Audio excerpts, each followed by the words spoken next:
All right, guys, this is a huge honor. I'm here with Rick Macci. I am ready to pop the popcorn. I'm ready to learn a better way. Rick, I've got an old school modern forehand. They keep calling it the modern forehand. It ain't modern anymore, is it? No, it's not. It's evolving every day and it gets trickier every week. Yeah, so I am getting older, and maybe it's just an ego thing. I do not want people looking at me going, that guy's got an old man forehand. I want you to save me before it's too late, and I think now's the time to do it. Well, listen, I love challenges. It could be like an amazing challenge. Yeah. I'm all up for that. Also, you got to remember, if something works, that's the most important thing. But I think wanting to learn new things, you're never too old or too young to learn anything. Yeah. I did reconstructive surgery, believe it or not, a month ago on the forehand on an 85-year-old guy. He couldn't believe it. He's had more lessons than anybody around the world. So I'm ready for the challenge. All right, well, I am excited. Let's do this. You got it.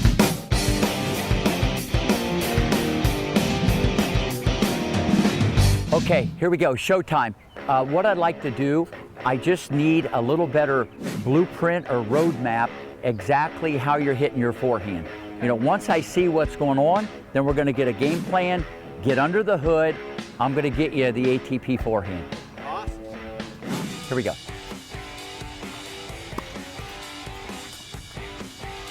Okay, not bad, not bad. There's some potential here. I got something to work with. You're in the neighborhood. Okay, definitely in the neighborhood. Okay, couple more. I like it, I like it. A few more. It's all about the repetitions. Good, I like it, I like it. All right, timeout. Okay, let me explain a little bit about what's going on.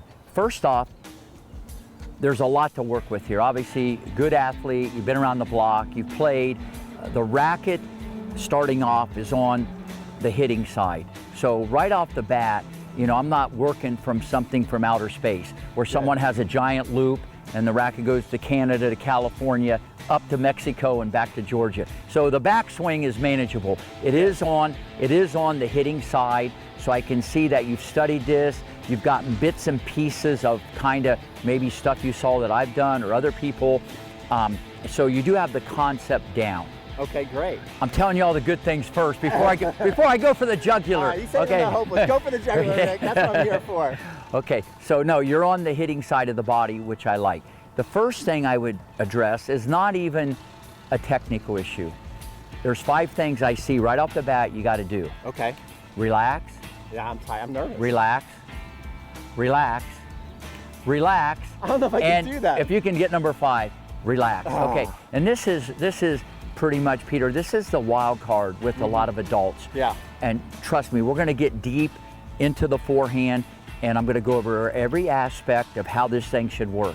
But at the end of the day, if I can put the technique on a relaxed thoroughbred, that's a lot different than even a donkey. Okay. You know what I'm saying? So really, at the end of the day, the relaxation plays such a big component with adults, because adults hold the racket too tight. I'm holding it too tight.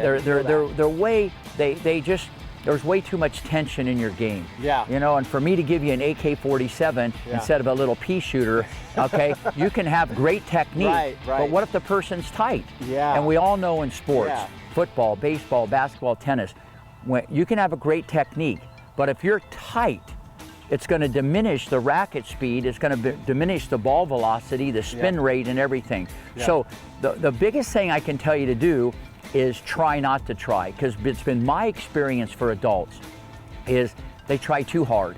You know, you want someone to try hard, you want that competitive spirit, and you want someone to work hard. But sometimes when there's so much tension, it ruins everything. And this is the art of the deal. To become the best you can be, you got to be very intense and try hard, which I see that's in your wheelhouse, but you got to be calm. And when those two forces meet, then you optimize your ability. You play at the highest level. And that's what these guys at the top and ladies do. Very high arousal, very intense, but they're calm. You can't have one without the other.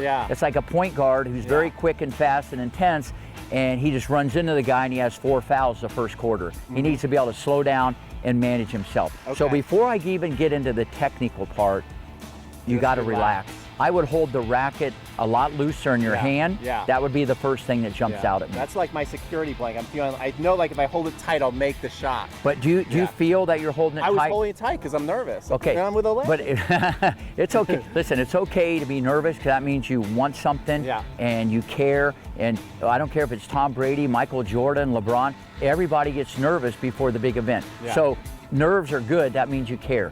But I've already brought up about the tension and the relaxation without asking you, and just because of all my experience, I could see how you're holding the racket so tight. You're not getting anything for free. And trust me, free is good. Free is good. So if you can get it for free. So the first thing I'd want you to do is not hold the racket so tight. To me, then I'm putting the stroke on something that's going to happen a little easier. Okay. Does that make sense? Yeah, I'll try. That's a huge thing. So let me do this before I get into the technique. Go back there. Try not to try. You can sing a song to yourself. Okay, I actually have kids say, I don't care. Or I talk to them about their weekend and they hit better. Okay. Now, there's other people, they need to be more intense because they're kind of in a coma and I got to get them plugged in. That's a different discussion. That's a different lesson. So hop back here. I don't want any grip pressure, and let's see what happens. Barely hold on to the racket. Just barely hold on. Just barely hold on. Okay, good job, good job. Good.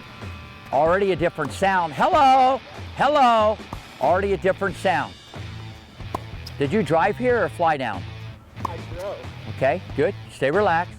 Now hit this one and smile. All right, come on back. Now, did the last one feel different? Yeah, they felt better. They felt a lot. All right, better. lesson's over. I've already solved the problem. Okay, no, you just got to chill out. And that's the hardest thing to do. Even some of the kids that I have to have them give them to smile. This happens more at the net, especially with younger girls because they don't want to get hit and they don't like the net. You know, I got to pay them to go to the net. I got to bribe them. But I find it more at the net. I have people smile. So you got to flip it in your mind. Because there's an old saying, it is what it is. But let me tell you something. A lot of times it is what it isn't. You gotta relax, because I could tell there was a little different sound. You had a little bit more racket head speed, and the spin rate was different. Did you feel anything different? I felt like it was popping off my racket more. I did feel a little more like, I don't know if they're gonna go in or out. So Okay, let me jump in. Let me jump in, because we're gonna cover a lot of, when you play, your job description really should be run, sweat, and shut up. And not in that order, especially for some people out there. On your sign, maybe not in that order. So see, you're already analyzing because you teach and coach, and we all want to analyze. You can't analyze. See, you just said something to me that was profound. You said, I wanted to see if they were going to go in, or I didn't know if they were going to. You already down the yellow brick road trying to figure out the result. And you got to try not to try. That's the best saying of all time. Give me a few more, and then we're going to get into the technique. All right, you're still on probation. You got to relax. Smile, sing a song, have fun. I don't care. That's why people play against better people. That felt great. That's why people play against better people. They have nothing to lose. They're not analytical. They're just having fun in the sun. I like what I'm seeing. Let it go. All right, one back. Those were better, and I hadn't even gotten started. I hadn't gotten started yet, and it's already better. See, you're getting in touch with your inner. See, and you got to be in touch with your inner and try not to try. See, I was talking to you there, and sometimes, believe it or not, the best coaching, don't say anything. Because a lot of time coaches want to just tell you how smart they are, and they keep yapping and makes you tight as a drum. So we were actually doing something different there, and you were so relaxed, but you did one thing. You actually told me, oh, that one felt better. See, I already knew it felt better. I appreciate your endorsement that it felt better, but I knew it felt better. See, the sound doesn't lie, and when I see the spin that you get, you're getting stuff for free. And this is really important. This is why pressure, it kills people. It's the difference between great and good. There's so many talented people, there's so many people, but the wild card is, can you do things when the fans are in the stands, when the lights are on? You know, when you're hitting that golf ball and no one's around, everybody can jack it. Then all of a sudden 20 people are watching, you hit it in the parking lot. What is that all about? Okay, so it's called pressure. So you gotta flip it in your mind, and that's what you kind of did there. So I wanted to get this relaxation stuff out. And if you notice one comment I made, and this is, I never could understand this, and everybody, club players, kids, how come everybody plays better when they play better people? Yeah. and they play worse when they play worse people. It should be the other way around, in my thinking. You should play better than someone you're better than because they're worse. Okay, and you should play worse against someone better because they're better. But it's the exact opposite. exactly. Because when you hit the ball in the net against a hamburger, it's a lot different than if you hit it in the net against Federer. Yeah, sure. You're not going to be, and so the nervous system responds and makes you tight. So I know this about the ATP Forehand. I'm getting into some mental stuff, but one of the things that I do for all the kids, it's like I said, I got to put this forehand on a relaxed player, you know, a thoroughbred. I can't have someone tight as a drum. Yeah. So, and that's to optimize it. I just don't want you to look good. Yeah. I want a good stroke that's a weapon. Right. All right. So Yeah. jump back in there. I'm going to Okay. get into the technical part. Okay. Go. Kid, a few more.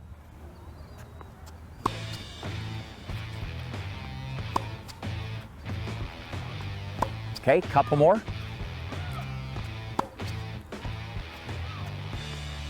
Okay, now before I get into the stroke, I want you to try one more thing. Okay.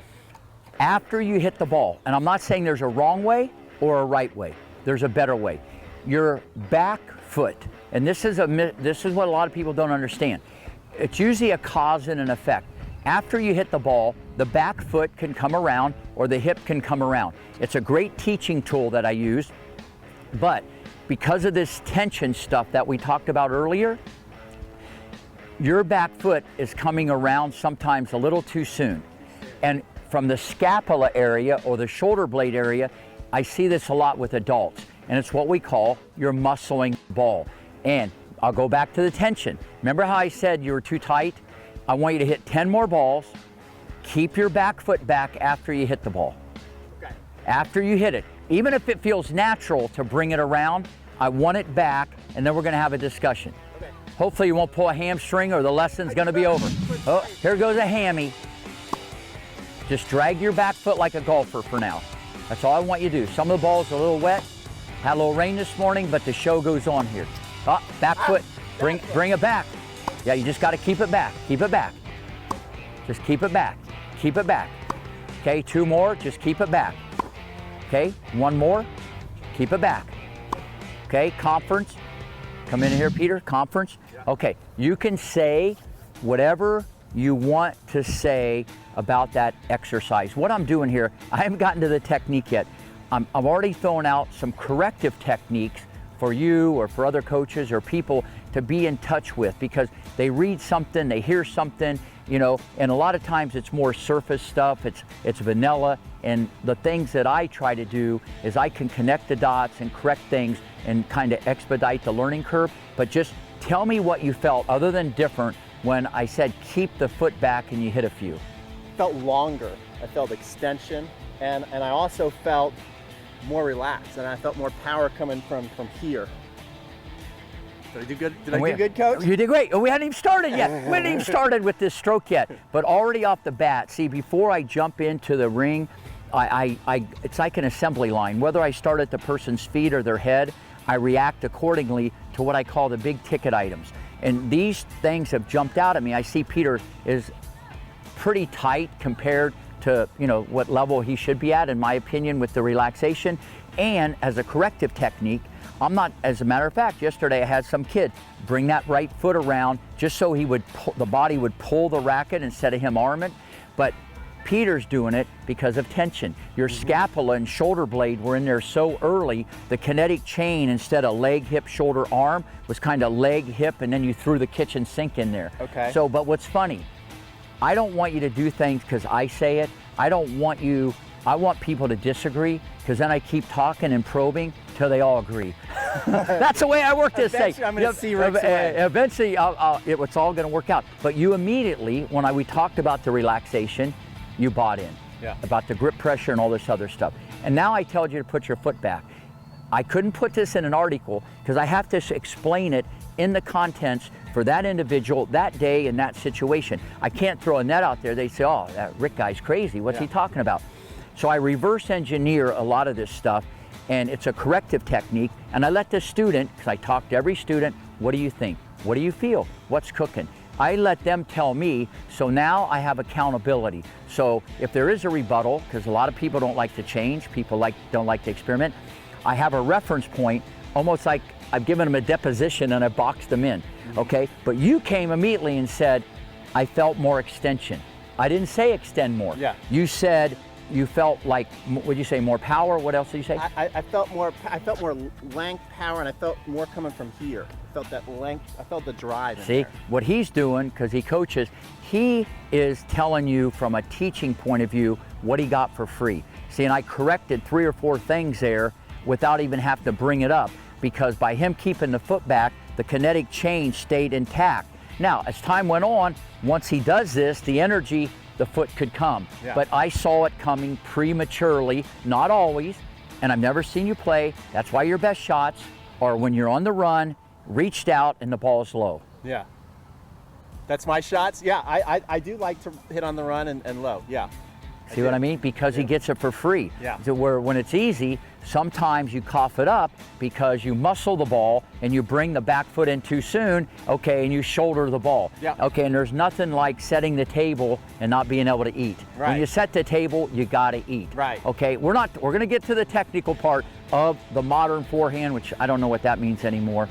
So next I kind of coined it the next generation forehand, the ATP, because it is a little bit different. What I'm going to do now, okay, with Peter's stroke, he is on the hitting side, so that's a game changer. What I'm going to do now is all technical from here on in. Let's go. Okay, cool.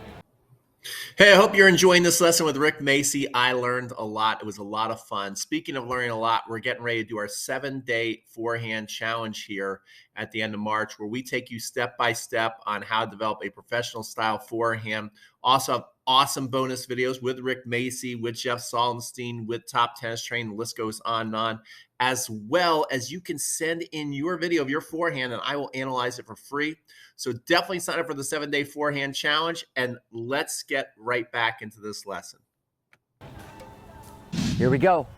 I love this stuff. It's like McDonald's. I'm loving it. Let's go.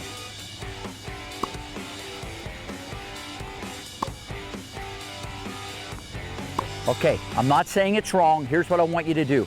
Keep your non-dominant hand, your right hand, keep your right hand on the racket till the ball bounces. This is another corrective technique. I'm not saying wrong way, right way. By the way, Federer does it, Nadal, Djokovic, they're pretty good. They have a lot of potential. I think they'll be good someday. But I want you to do it, not because they do it. I'm saying, by the way, they do it also. I'm doing it as a corrective technique, and you'll feel the difference. So you keep that hand on the racket, you do your unit turn all the way back, and then don't let go till it bounces. Turn a little bit more, Pete. Now turn the shoulders a little bit more so I want your front shoulder. This is the first biomechanical correction. I want your front shoulder at the ball and your hip at the ball. So whether you hit semi or open stance, closed stance, whatever stance you have, it doesn't matter. And by the way, let me get this out of the way. Whether you hold continental, eastern, semi-western, western, Siberian, North Korea, whatever grips there are these days, I don't know. The grip doesn't matter. The grip does not matter. All the grip does is orientate the racket face. Everybody needs to understand that. You might get more spin or less spin. You might hit it flatter or cleaner. That's what the grip can do. But there's nothing in this stroke. You can hit it with any grip you want, but there are advantages and disadvantages. Remember, all the grip does is orientate the racket. Because I get thousands of email throughout the year about, can you hit the forehand with this grip? Or does the grip do this or that? Or can I pat the dog, which I'll get into in a minute? Can I do all this stuff with a certain grip? The grip doesn't matter, but you can get more for free with certain grips. All I want Peter to do now, the first corrective technique, keep his non-dominant hand on the racket till the ball bounces. Good, and keep the foot back, good. Now, you're gonna keep the non-dominant hand on the racket, let the ball bounce, let the ball go by you, and don't hit it. Do not hit it. Look at it, he looked at me and said, what the, you fill in the blank, okay? Don't hit it. Here we go, you ready? Okay, come here. Conference, we're gonna have a lot of conferences. I love challenges. Okay, let me ask you a question. When I told you to let it go by and not hit it, not only did you like freak out on me, you looked at me like, what are we doing here? But then when you actually let it go by, what did you feel inside and how hard was that? It was so hard. It was weird. I don't know. Yeah, see, this is what I do. Okay, now this is like, you're getting stuff and you actually picked a great day because it rained in my next lesson so we can go a lot longer. This is stuff I do for people that are a little anxious, there's a lot of anxiety, and what you said, I've heard thousands of times. I'm pitching the ball underhand, the sun's shining, it's 80 degrees, we're having a great time, I'm pitching it underhand, and I say, hey bro, let the ball go by you, and you're going, Jesus, that's the hardest thing I've ever did. So that shows you, so if I did that to Federer, he'd probably go, that's the dumbest thing anybody ever asked me to do. You know, because that shows you you're not calm, okay? And so what we're gonna do now, before I get any further, keep your hand on, keep the foot back, and I'm gonna yell out something. Go ahead. Here we go. You're rolling. I'm getting to where I wanna get to, okay? Let it bounce twice and then hit it. Good. Let it bounce twice. Good. Let it go by you. Don't hit it. Okay, let it bounce 3 times. That's 2. It's it. Yeah, it's okay. It should be the same in Florida, Georgia, Arkansas. I think it's the same, okay? 3. Good. 2. Last time, 4. Conference. Well, I told you, we're gonna have a lot of conferences today. Conferences are good. If it's with the right person. How hard was that? It's just, the timing is crazy, isn't it? So it shows you, and the reason why I've kind of navigated, or I've kind of went in this direction, because you said this is more for adults and stuff like that. This is stuff that's right in their wheelhouse, besides the stroke we're gonna talk about, that can really help their game. And it might seem like a waste of time, but this is the stuff I do with world-class players and have for a long time. I get control of the nervous system, because at the end of the day, if you can relax, and we've all had those moments or those shots or those matches that we wish we could bottle up, and what I try to do without, you know, doing yoga or going to a shrink or something like that, I can do stuff on the court to calm them down. But what I do, it's not just hocus pocus or voodoo stuff. I then ask the student, not like I'm doing with you and you give me the feedback, you thought it was amazing and you could feel the difference. I do it with students over a long period of time and they say, Rick, you have no idea how much calmer. I let them tell me, but you know what? I can see the difference, or I wouldn't keep preaching to the choir and injecting this into my teaching. Give me a little more feedback, because I'm gonna go technical right now. Okay. Okay, here we go. Hold on to it. 1 bounce, 1 bounce. 2 bounces. Keep a hold of the racket, keep a hold of it. 3 bounces. Hold, hold, hold, hold. Good. Stay right there. The best thing about your game that I like, you try hard, you're competitive, you're feisty, and you're intense. And those are the same attributes that maybe stopped you for going 2 levels further. You know what I mean? It's a lot of the tension. Because even when I tell you to hold on to the racket, it's hard to do that. And listen, at the end of the day, when people go there, they're gonna do what they want. But when they can experience what it's really like to relax, get more racket speed, see, you're gonna get it by feeling it, not by reading it or hearing it, by feeling it. And I'm giving you a lot of things to do that will just blow people away. 2 more, 2 bounces. Good, let it go by you, let it go by you, let it go by you. See, I raised my voice and you were ready to jack that one. Here we go, ready? Let it go by you. How hard is that? It's getting easier. Okay, he said it's getting easier. The moral of the story is you gotta experiment. Everything's difficult before it gets easier. It shouldn't get harder. But who wants to waste their time doing stuff like this? But I'm gonna tell you, it's a game changer. You know, I've been on a tennis court since I was 22 years old and I still teach 50 hours a week. Okay, probably do more private lessons than anybody in the world. And I've studied this, the human anatomy, the biomechanical part, what we're gonna get into, but how to correct things very much out of the box to help students of all ages and all levels. Now, one thing I like about Peter's forehand, he turns his shoulders, okay? and he keeps the racket on the hitting side. That's a big thing. Most people, when they do this stroke, they take the racket back. This is a hinge, this is a hinge, and that's a hinge, okay? The part of the arm.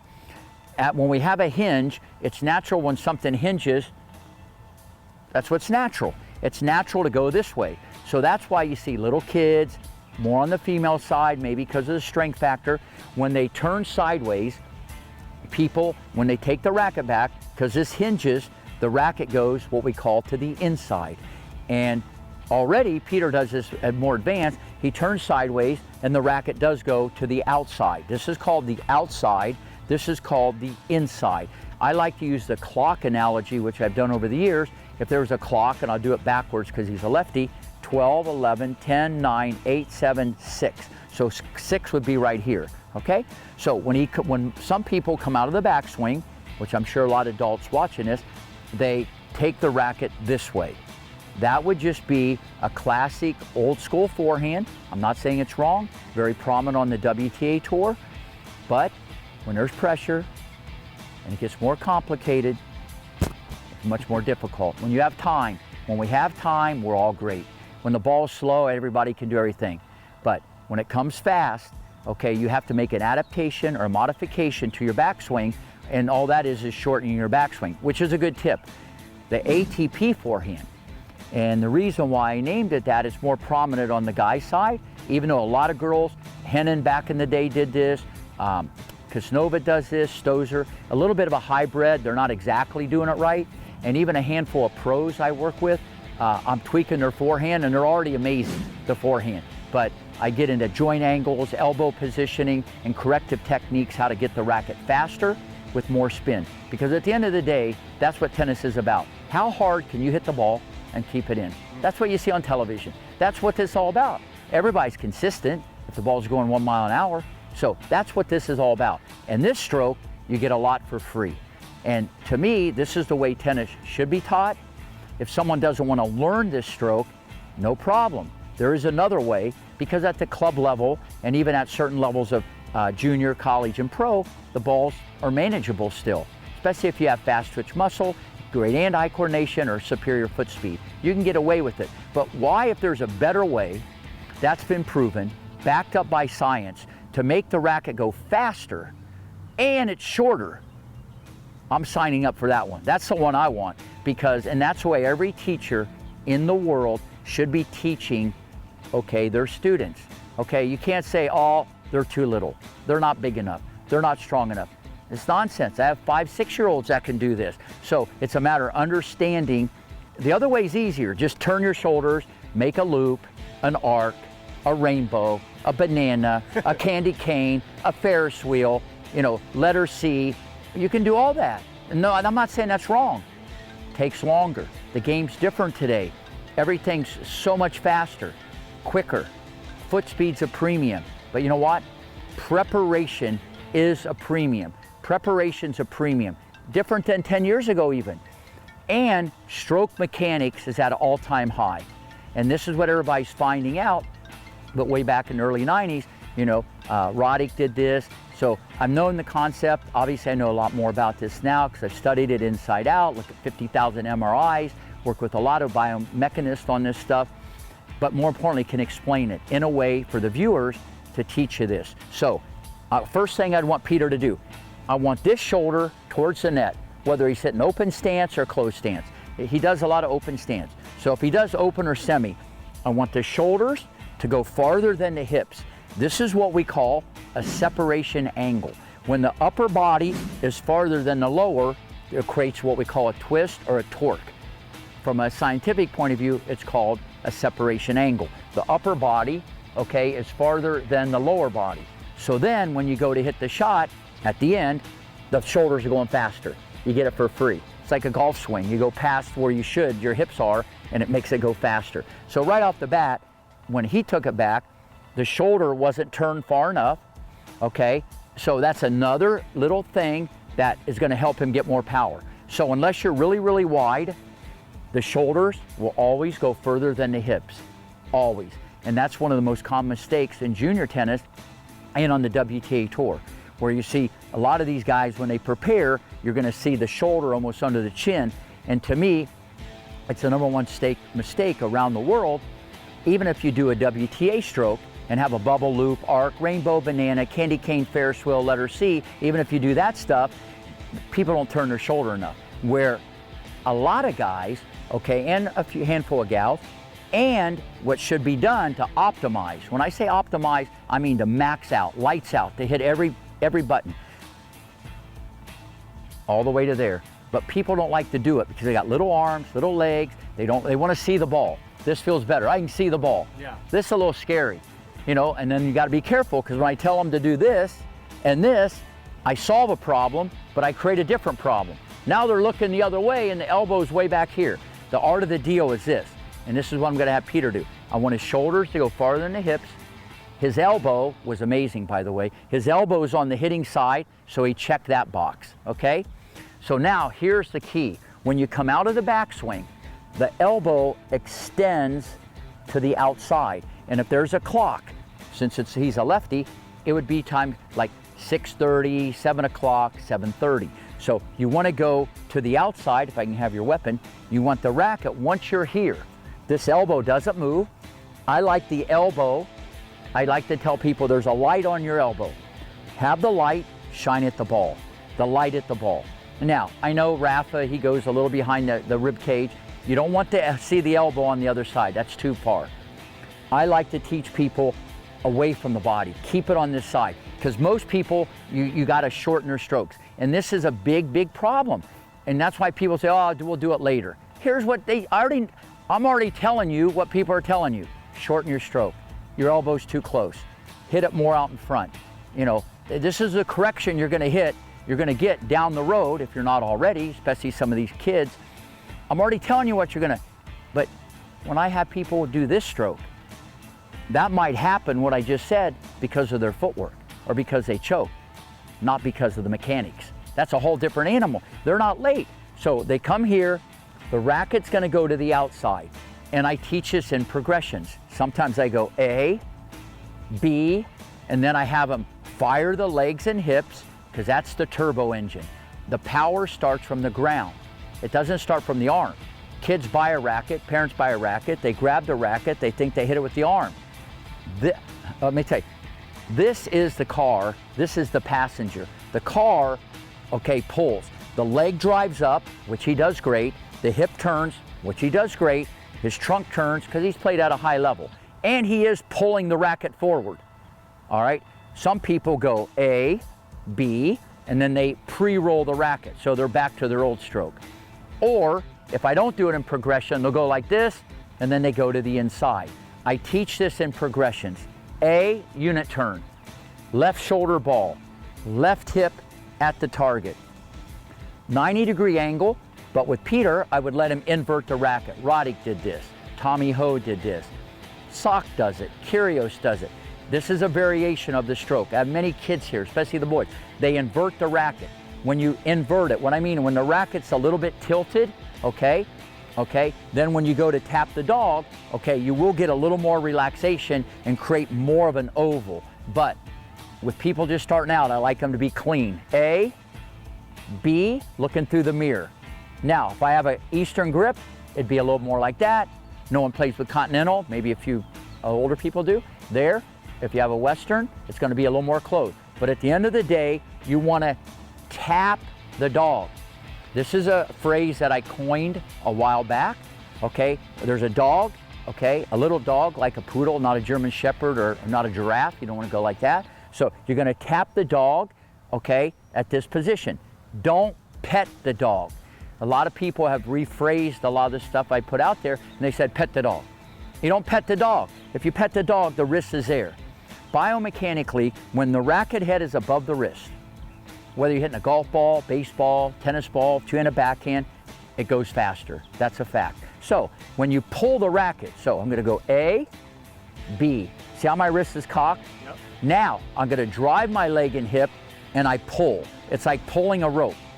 Okay, when I pull the rope, okay, the racket goes down, back. Now look where all this is unfolding.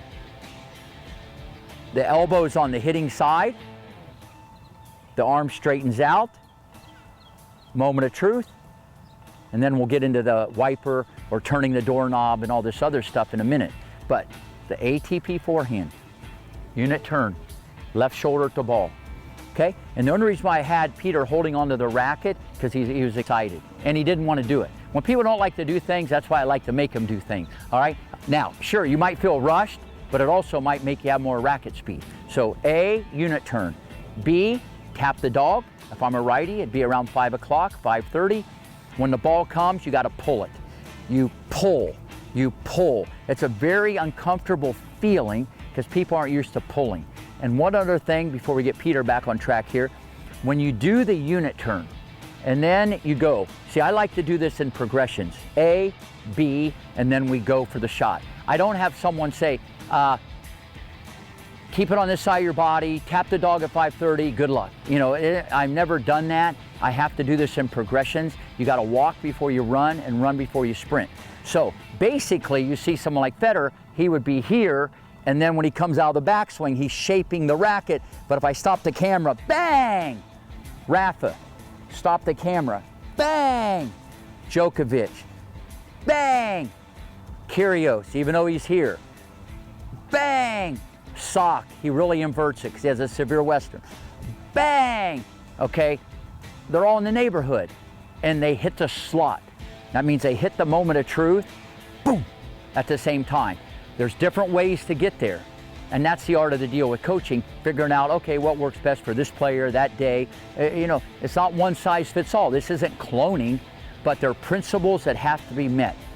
Besides all the relaxation stuff I did with Peter, one of the things I want him to do, I'm gonna do this in a progression, and I'm gonna get him to hit the ball twice as hard. Back to work. Okay, what I want you to do, Pete, I'm gonna start getting into how to correct your forehand. Go ahead and turn your shoulders. Okay, I want you to turn even more. Okay, now, I'm not saying it's wrong, but I want you to start for right now, like that. Okay. Just start right there. Yep.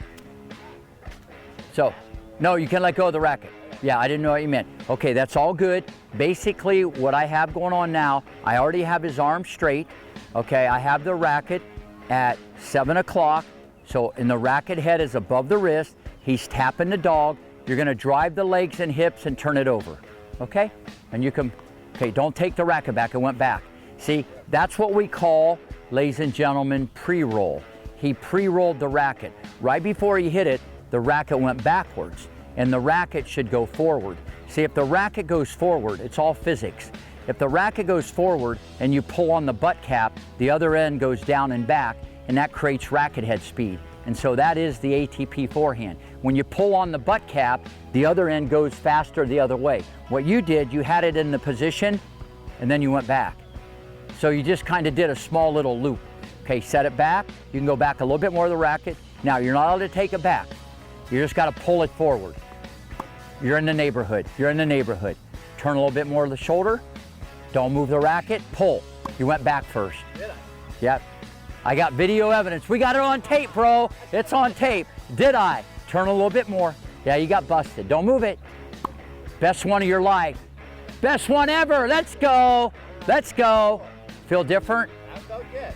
No, I didn't ask that. It felt different. That's all I asked, different. I'm not to turn that front shoulder more. Twist your body a little bit more, right there. Now your right arm can go to the fence. Yeah. Got it. Don't move the racket. You can't move it. But you got to get more from the leg and hip. It's what we call a cause and an effect. Okay, if one thing is taken away, another thing has to be added. You got to get more energy from the ground. Because right now, I've got you static and it feels a little awkward. Remember, this is a corrective technique, one phase of progression. In other words, you're on probation, maybe even double secret probation. This is the way I start everybody. Turn a little more, tap the dog at 7, you're done. If you notice where his racket is, it's probably about 7:30. You can go back a little bit more, right there. Don't move the racket and pull. Hello, the sound doesn't lie. I got his endorsement again, I like that. That's good. I like this endorsement. Hello, let's go! Woo. Hear the sound? And that ain't thunder. Go, turn it. Okay, don't move the racket. You're on fire. By the way, there's a fire station right next to this court, so I can call 911. He's on fire, you're on fire. Don't move it. Pull. Conference. I don't need to ask the question. Trust me, he's already freaking out. I want you to talk. I've said enough already, okay? As you can tell, this isn't my first rodeo, so I'm gonna let you talk what we just did there and what you felt. And you can say whatever you want to say. Yeah. Your show. It felt different is the key word. Because it was different. It was different. It felt, I'm not sure if this is the way it's supposed to feel, but it felt more like, almost like a push than like what I'm used to. I'm used to kind of like building up and snapping a lot. Well, you got to remember, I got you in the closet. You're in Yeah. probation, but keep going. Well, I mean, I felt, the interesting thing is I felt pop, even though it felt completely different, you know. I'm used to a lot more wind up, and I know you got me in probation, but even, you know, what I did on the first one is probably what I would naturally want to do. You put me here, and then I wanted extra to get that thing. Correct. Instead of just pulling forward, and that is a completely different feeling, and it feels more like almost like a push than the snap that I'm used to feeling. But I could see it stay lower and drive more. So it was a different result, even though I already had you locked in a position. When you hit the ball, did it sound different? I felt it stay low. I'm used to having my ball go higher and spinnier, so it stayed lower. Okay, just so you know, that's because you bring your trunk up, you manufacture it, you're going, please God, get this over the net. I can see in your stroke. Yeah. Okay, so that's why with this one was a little bit different. You got that for free, because I didn't tell you to hit it lower. Yeah. It went lower for whatever reason, because it kind of auto-corrected something else. But did you feel your racket was shorter? Definitely shorter. Definitely shorter. Okay, that's a starting point. Did you feel the racket head, the head of the racket, go faster or slower? The head of the racket. The head of the racket. Not the arm. I wasn't that in tune with it, to be honest. Back in probation. Go. We're rolling. Turn the shoulder. Cut it right there. You don't have to move at all. Just pull. You went back first with the racket. You got to pull it. You can't move it. Good. But it'll be easier to pull it, Pete. It'll be easier to pull it if you have it at 6:30 or 7. You're about 7:30. There you go. See, as long as the racket, as long as it's off center, the racket's going to do what we call flip.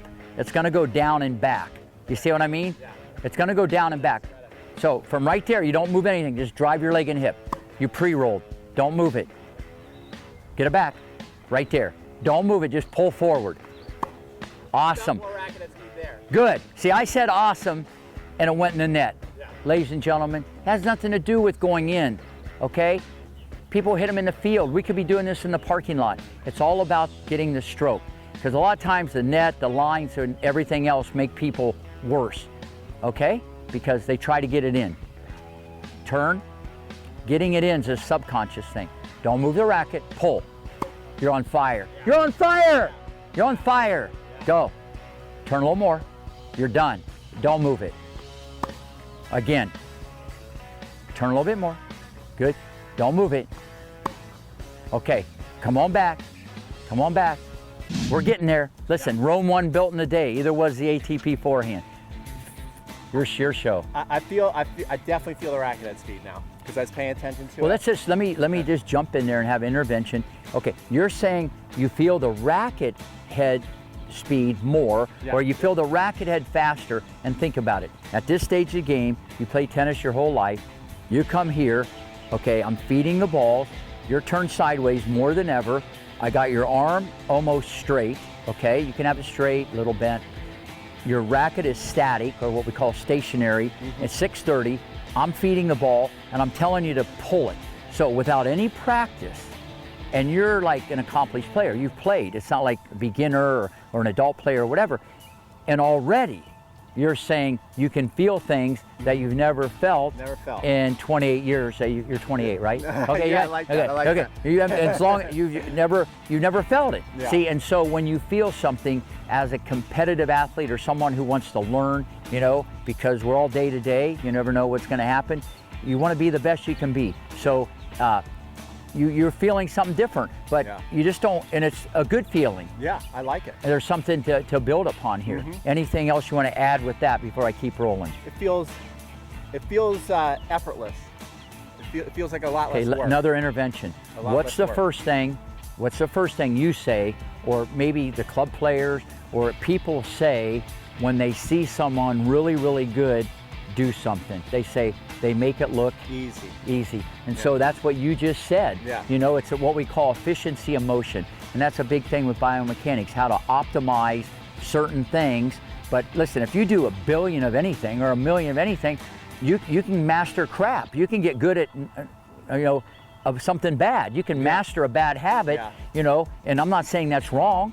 And there's just a lot of bad habits, junior, college, and pro. But if you do a billion of anything and you're athletic and can run, it's going to work. But people need to understand that's not the staple that you should look at. That's not the video. That's not the article you should read. I mean, if you want to know the big ticket items that people are really hitting on all those bases, you know, I could lay those out for you, because you got to be careful what you're looking at. Even if they win a Grand Slam, even if they're a world-class player, they might not be doing it because of that technical component. Go, oh, look at that forehand, look at that backhand, look at that serve. And there is something getting it in. I get all that stuff, but this is all biomechanics, how to learn the ATP Forehand step by step. Now what I want you to do, go back there, and I'm going to show you something else to make the racket go faster and get more spin. Faster still? Faster. No, we're just getting warmed up. I'm in the third quarter. Let's go. So here's what I want you to do. Turn the front shoulder, tap the dog at 6:30, right there. You go back a little bit more. Now, I'm not saying it's wrong. I need to explain about the follow-through. The follow-through is a corrective technique. Don't let anybody use it for anything else. It might help you get your arm away. It might make your stroke look prettier. I get all that stuff. I get that stuff. But I use it as a corrective technique. There's not a wrong way or right way, there's a better way. If you look at Federer and these guys, some guys are over the shoulder, some are below the shoulder, some are around the ribs, some are in the pocket. Okay, what I want you to do, this is a corrective technique. Tap the dog at 6:30. Every follow through, Peter, I want you to put in your right pocket. Okay? Don't move that racket. Okay, almost, that was around your hip. That was around your ribs. Okay, time out. You got to get it back a little further. Go back to 6:30, the racket, and go into the pocket. Don't move it. Okay? A little bit. Now what I want you to do, go ahead, set it. I know this is going to freak you out even when I say it. You're going to finish below your right knee. Only 3 people I've done this with had reconstructive ACL surgery, so don't worry. Okay, don't move the racket. Below the knee. Again, notice how I kind of dodged that. I don't know you that well yet, so I don't trust you. Don't move the racket. Don't move the racket. Set it. Don't move it. Arm is straight, okay? He's at 6:30, okay? Awesome. Racket head's above the wrist. He's tapping the dog. Pull it, roll it. Go below the knee. Go below the knee. Go back a little bit of the racket. There you go. Pull. Hello! I like that. Come on over here. The sound, it's not the 4th of July yet. It's only May 2nd. Okay, that was good. That was good. I like it. Now, when I first said go below your knee, did you think I was crazy? What did you think? I already know you're crazy, so I love it. Crazy in a good way. But yeah, I know that you're going to do a lot of experimental stuff, so I'm just like here to soak up everything. Okay. So what did it feel like, even though you did okay going into the pocket, what did that last one feel like? Because the minute I say that, especially to an adult, they think it's going to go into the bottom of the net. Yeah. And if they're tight, it might. Yeah. But remember, from a science point of view, whether you hit the baseball, the golf ball, or the tennis, once you hit the ball's gone. Yeah. So the follow through has nothing to do with anything. Yeah. It just deaccelerates the racket into a certain area. Yeah. It might help you think, well, it's going to make it go there. The follow through doesn't make a ball go there. There's other principles. Yeah. But what did that feel like with your racket? I'm going to see if you can get the right answers here. When you went below your knee. Well, I just feel like... Did you feel the racket went faster or slower? The racket's definitely going faster. Hello! And I feel like I'm getting more explosiveness. I feel like I'm starting to use my body more, I think. Well, because I'm getting you to pull the racket. Did you feel more spin on the last one? I was going to say, that was the last thing I was going to say. I'm starting to feel more spin. So Okay. now I'm starting to feel the power and the spin, which is how these pros are keeping these missiles in. Right, and that's what the art of the deal is. So, you know, this is kind of the ATP forehand, how I would teach it and how I'd react accordingly to correct it. It's not just like, okay, Rick Macci says, turn your shoulders, you know, get this at 90 degrees, tap the dog, pull and roll. You can see there's more to it. What I did here was some corrective techniques, and I use this below the knee thing. From a science point of view, what happens is it makes the racket go faster, because you're going to come across quicker, okay? What people call wiper or windshield wiper, or like you've heard me coin this phrase, turn the doorknob, which is exactly what happens because the forearm and the shoulder go like that. It's not a wrist movement. A lot of people see these pros do certain things. A lot of this occurs even with the great Rafa. I mean, he's all the way here before he wipers the racket. Yep. Okay, he's all fully extended, okay, and Fed's here before anything turns. It's not this. So people, they don't understand because it happens so quickly, and I've been fortunate to see this at 400 frames a second, millions and millions of times. So besides being on the court, but what I did with Peter is I wanted him to go below the knee, and right off the bat, after he connected on the last one, he said, my racket's going faster and I get more spin.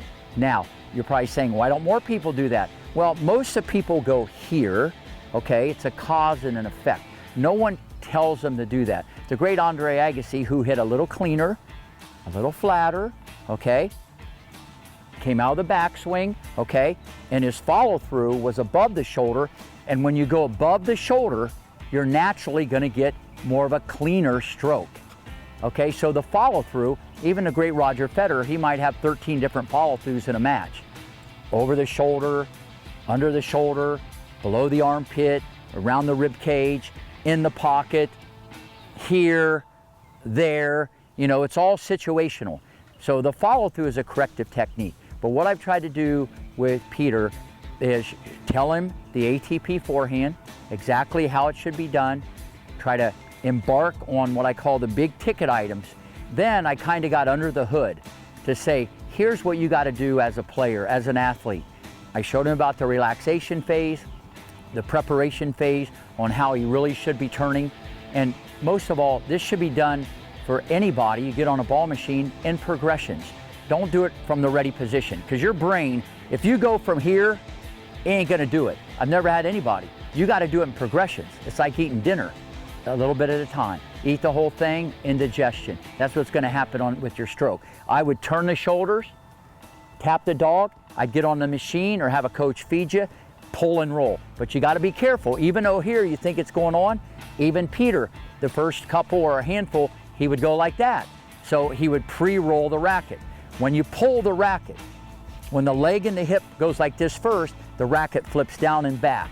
What that does, it causes the racket head to go down and back, and you transfer energy into the head of the racket. That's why you see these guys on the tour, it looks like this. Okay? You see it, they pull and it goes down and back, but this whole chain of event occurs on the hitting side of the body. They're not doing this, doing the arc, rainbow, banana, candy cane, Ferris wheel, letter C, coming around the body, okay? Which you could do if the ball's slow enough. You just don't see that.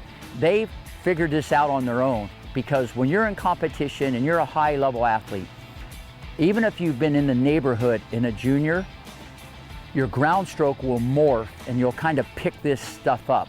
But you see different variations. Like I said, curios, sock, there's all kinds of adaptation. But I'm gonna tell you, all these guys that hit the, now Murray doesn't. Andy Murray would be like that. But he had foot speed, mental toughness, backhand was money, all these other attributes. But he didn't do this, but his forehand was okay, but it wasn't one of the top 100. But because of those other attributes, he could use it, so his forehand was okay. But it wasn't like Federer and some of these other guys who check all the boxes, okay, and they make the racket head go very, very fast with a very short stroke. And that is the ATP forehand, and I guarantee you, Peter's forehand just got a lot better. Thank you, Rick. You got it. Thank you so much. You got the full enchilada.